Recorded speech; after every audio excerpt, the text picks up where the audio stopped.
নমস্কাৰ সকলোকে। আজি মই বনাম খৰিচা আচাৰ। আপোনালোকক বহুত ঘৰুৱা সহজ পদ্ধতিৰে দেখাম, আপোনালোকে বনাব পাৰিব।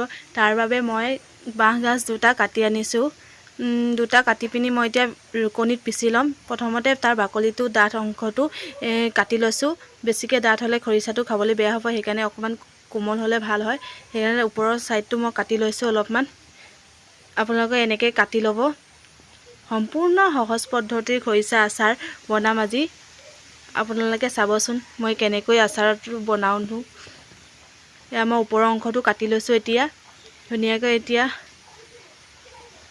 তাত যোনবিলাক ডাঠ অংশ সেইবিলাক কাটি পিনি এতিয়া মই ৰুকনিত পিহি ল'ম। এয়া দেখিছেনে আপোনালোকে? এয়া মই এতিয়া ৰুকনিত পিচি ল'ম ধুনীয়া কৰি। যদি আপোনালোকে মোৰ চেনেলটো নতুন, তেতিয়া ছাবস্ক্ৰাইব এটা কৰি দিব, কমেণ্ট এটা কৰি দিব। মোৰ ভিডিঅ'বোৰ চাই কেনে পালে জনাবচোন। যিহেতু মোৰ চেনেলটো নতুন, সেইকাৰণে ছাবস্ক্ৰাইব এটা কৰি দিব।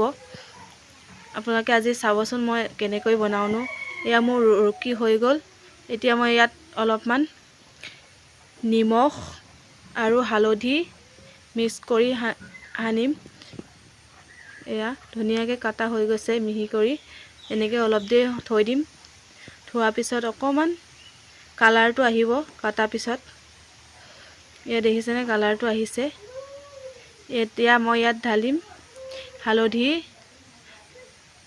ৰং হোৱাকৈ ঢালিব। আৰু আপোনালোকে নিমখ ঢালিছোঁ এচামুচ আৰু মিঠাতেল ঢালিম। এতিয়া গোটেইখিনি এতিয়া মিক্স কৰি আপোনালোকে এনেকৈ বনাবচোন কেতিয়াবা, কেনেকুৱা লাগেনো।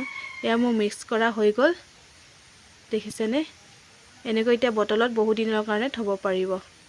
আপোনালোকে যদি মোৰ ভিডিঅ'টো চাই ভাল পাইছে, তেতিয়াহ'লে লাইক, কমেণ্ট আৰু শ্বেয়াৰ কৰি দিব আৰু ছাবস্ক্ৰাইব এটাও কৰি দিব।